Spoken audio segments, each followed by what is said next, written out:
Pueden sentarse, por favor.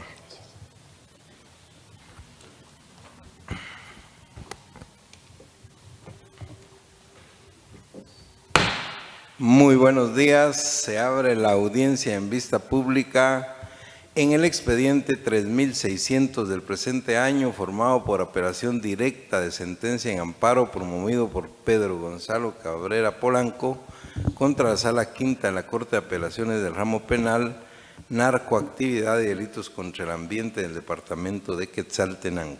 La señora Secretaria General Adjunta de la Corte dará lectura a la parte conducente de las consideraciones y a la parte resolutiva del fallo apelado y efectuará las advertencias reglamentarias para la presente audiencia. En el uso de la palabra, la abogada secretaria de la Corte. Gracias. Es acto reclamado en el presente amparo el auto del 23 de mayo del 2016 emitido por la Sala Quinta de la Corte de Apelaciones del Ramo Penal, Narcoactividad y Delitos contra el Ambiente, que declaró revocar el auto apelado, que había declarado el sobreseimiento a favor del procesado Pedro Gonzalo Cabrera Polanco por el delito de violencia contra la mujer en su manifestación psicológica. La Corte Suprema de Justicia, Cámara de Amparo y Antejuicio, en su sentencia de fecha 1 de junio del 2017, consideró: del análisis de los argumentos del memorial de interposición de la presente acción, del acto reclamado y las actuaciones pertinentes, esta Cámara estima que la Sala Quinta de la Corte de Apelaciones del Ramo Penal, Narcoactividad y Delitos contra el Ambiente de Quetzaltenango, al conocer en alzada declarando revocar el auto apelado, consideró que este Tribunal de Alzada advertimos que en las actuaciones sobrantes a la presente fecha existe información que sí es suficiente para resolver la acusación formulada en el presente proceso. En tal virtud, existe fundamento para someter al sindicado Pedro Gonzalo Cabrera Polanco a juicio oral y público, advirtiendo que en el delito de violencia contra la mujer en su manifestación psicológica, la conducta va dirigida a ocasionar daño emocional, disminución de la autoestima, perjudique o perturbe el sano desarrollo integral de la persona con intimidación.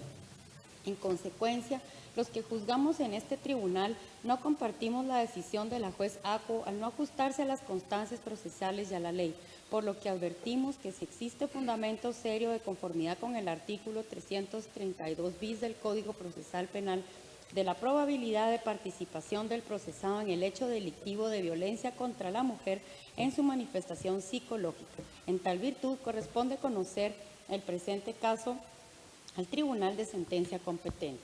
De dicha transcripción se establece que al hacer sus consideraciones las hizo apegadas a lo regulado en el artículo 11 bis del Código Procesal Penal, especialmente porque la Sala hace saber los motivos por los cuales no constituye motivo para dictar el sobreseimiento, toda vez que la Sala al resolver la apelación estimó que existe la probabilidad de participación del procesado en el hecho delictivo de violencia contra la mujer en su manifestación psicológica. En tal virtud, corresponde conocer en juicio oral y público. En ese sentido, la autoridad impugnada, al declarar revocar el auto apelado dictado por el Juzgado de Primera Instancia Penal de Delitos de Femicidio y otras formas de violencia contra la mujer de Quetzaltenango, determinó que se daban los presupuestos para revocarla, con lo cual ordenó al juez respectivo dictar la resolución que en derecho corresponde de conformidad con lo considerado. En conclusión, no realizó declaración que causa agravio al reclamante ni violentó el derecho denunciado. En esa virtud se establece que lo actuado se encuentra enmarcado entre las atribuciones que las leyes le otorgan. Por lo anteriormente señalado, esta Cámara establece que no se evidencia la existencia de agravio que lesione los derechos y garantías constitucionales señalados por el amparista que deban ser reparados por esta vía, razón por la cual el amparo planteado deviene improcedente. Con base en las anteriores consideraciones, el Tribunal de Primer Grado resolvió: deniega por notoriamente improcedente el amparo planteado por Pedro Gonzalo Cabrera Polanco contra la Sala Quinta de la Corte de Apelaciones del Ramo Penal, Narcoactividad y Delitos contra el Ambiente. No se condenen costas al postulante. Se impone multa de 1,000 quetzales al abogado Carlos Abraham Calderón Paz, la cual deberá ser efectiva en la tesorería de la Corte de Constitucionalidad dentro de los 5 días siguientes a partir de estar firme este fallo, cuyo cobro en caso de incumplimiento se hará por la vía legal correspondiente. De conformidad con lo que establece el artículo 67 del Acuerdo 1-2013 de la Corte de Constitucionalidad, quien haga uso de la palabra en la presente audiencia deberá dirigirse directamente al tribunal, expresar sus alegaciones en forma oral, conforme el objeto de la vista pública previsto en el artículo 61 del referido acuerdo, y sin dar lectura a documentos, salvo que para ello se cuente con autorización previa del señor presidente. Concretarse al asunto planteado, ser breve, conciso y preciso en su exposición, no proferir expresiones irrespetuosas a las partes o a los miembros del tribunal. Y para la exposición de alegaciones, los intervinientes cuentan con un tiempo máximo de 15 minutos. Es todo, señor presidente. Muchas gracias, abogada secretaria. En tal virtud pueden hacer uso de la palabra el solicitante del amparo, apelante y requiriente de la vista pública, Pedro Gonzalo Cabrera Polanco, quien actúa con su propio auxilio y quien queda en el uso de la palabra. Muchas gracias, señor presidente de la Corte, señores magistrados, muy buenos días. Mi abogado pues venía en camino de Quetzaltenango, pero tuvo un inconveniente en carretera y no me pudo acompañar. Sin embargo, pues ejerzo la profesión de abogado y notario y voy a auxiliarme por mí mismo. Agradezco esta audiencia y pues quisiera poner en contexto del caso en sí, desde sus orígenes. Creo que es importante, porque este caso nació por un conflicto colectivo de condiciones de trabajo entre el segundo registro de la propiedad, que en esa época yo era el registrador titular, y el sindicato mayoritario de ese registro. Al plantear el conflicto colectivo, el juzgado de trabajo resolvió que se debía evitar, o apercibió que se debía evitar las represalias entre patronos y trabajadores.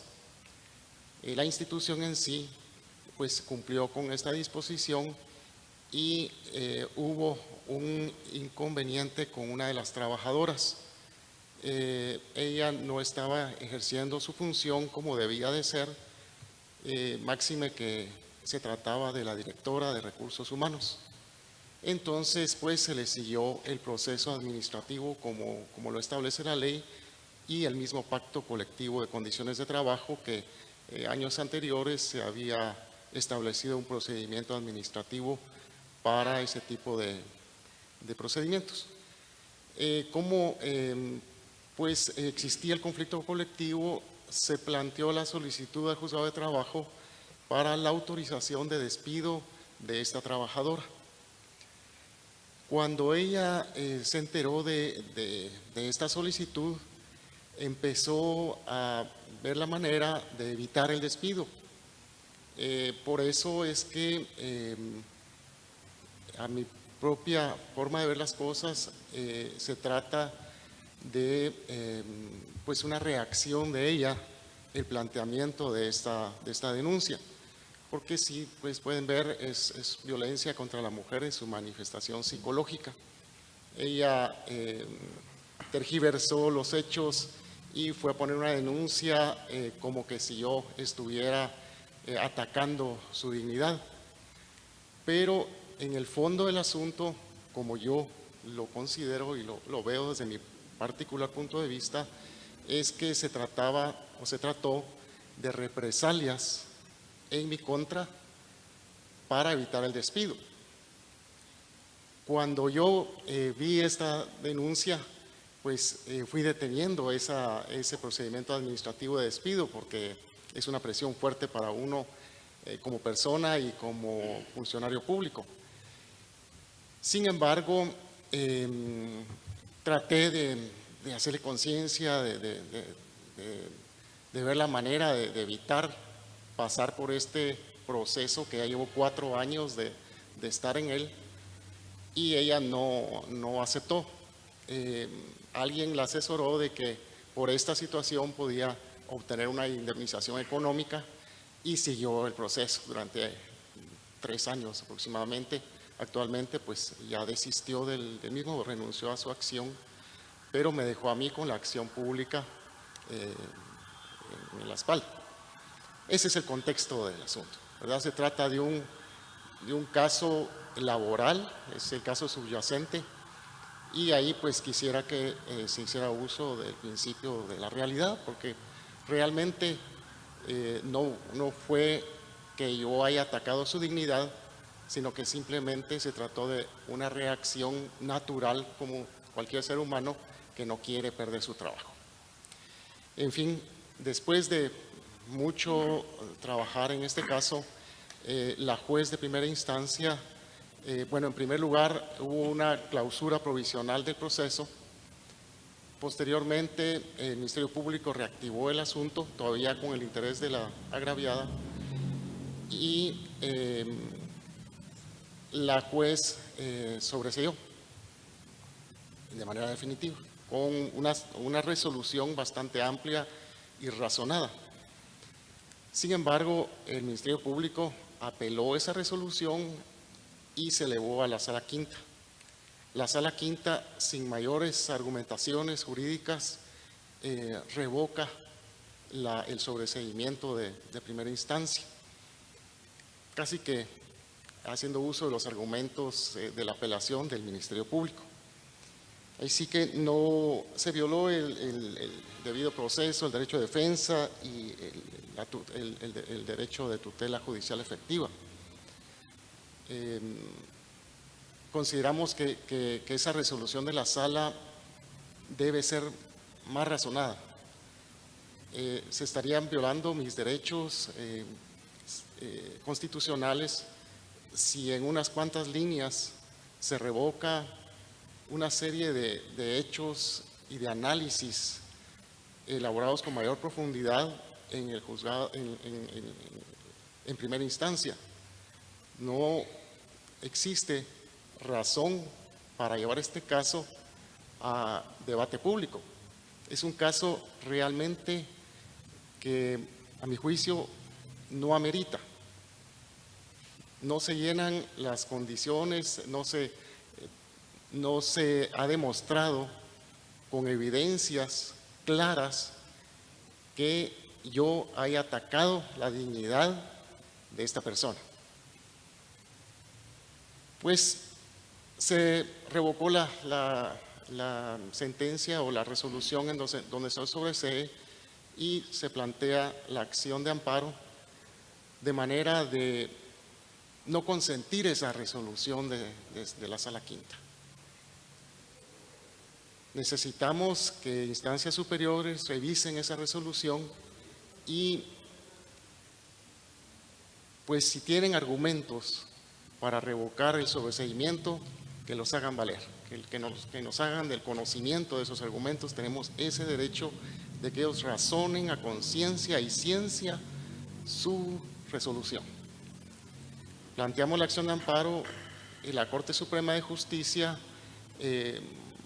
no resolvió sin lugar nuestra acción de amparo, principalmente con el argumento que si se había abierto a juicio, pues lo mejor era que se fuera a debate público. Ustedes conocen la mora judicial, la carga de los tribunales, y llevar casos como estos a un proceso largo y desgastante, tanto para mí como para pues el Ministerio Público, no sé si vale la pena. Así es que ruego a los señores magistrados se sirvan analizar la resolución de la Corte Suprema de Justicia que ha venido en grado y se resuelva de manera de que la Sala Quinta de la Corte de Apelaciones vuelva a revisar su resolución y emita una conforme a derecho.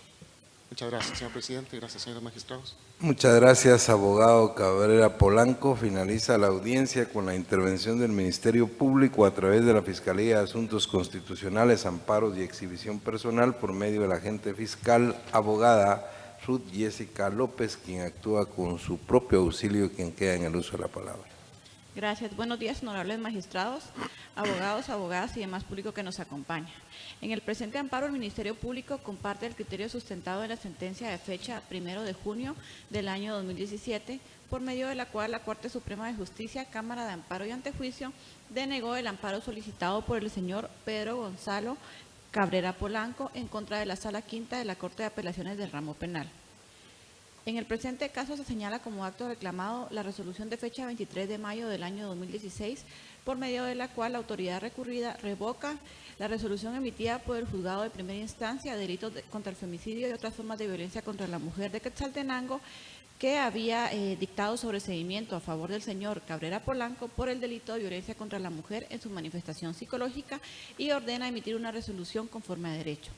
Esta Fiscalía, luego del análisis respectivo, considera que no existe agravio de relevancia constitucional que haga procedente el otorgamiento del presente amparo, pues es evidente que la autoridad recurrida actuó de conformidad con los artículos 404, numeral 8 y 409 del Código Procesal Penal, al considerar que sí existía fundamento para someter a juicio oral y público al señor Cabrera Polanco, advirtiendo que en el delito de violencia contra la mujer en su manifestación psicológica, la conducta del sindicado va dirigida a ocasionar un daño emocional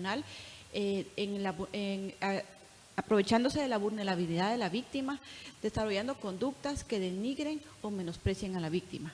En el presente caso, pues el Ministerio Público presentó medios de investigación con los cuales se tuvo por acreditado que el señor Cabrera Polanco había ejercido frases denigrantes en contra de la agraviada, por lo cual sí se configuraba la probabilidad de su participación en el delito de violencia contra la mujer en su manifestación psicológica, por lo que, de conformidad con el artículo 332 bis del Código Procesal Penal, la Sala recurrida consideró que el juicio sometido a su conocimiento debía someterse a un tribunal de sentencia para que se estableciera la culpabilidad o no del señor Cabrera Polanco. En ese sentido, esta Fiscalía considera que la emisión del acto reclamado ha sido ajustada de derecho, y el solo hecho de que el acto reclamado sea contrario a los intereses del amparista no significa que exista una vulneración constitucional. Asimismo, es importante tomar en cuenta que el proceso penal está desarrollado por una serie de etapas, todas con un fin específico y las cuales en conjunto coadyuvan a la averiguación de la verdad. Y en el presente caso, el procedimiento intermedio tiene por objeto que se conozca el acto conclusivo del Ministerio Público, que en este caso fue la acusación, y que se examine la probabilidad de la participación del sindicado en el hecho por el cual fue acusado, lo cual hizo la sala respectiva al conocer el recurso de apelación sometido a su conocimiento. Para finalizar, quisiera, con la venia del honorable presidente, dar lectura a la parte conducente de dos sentencias aplicables al caso concreto. Al lugar puede hacerlo, abogado. Gracias.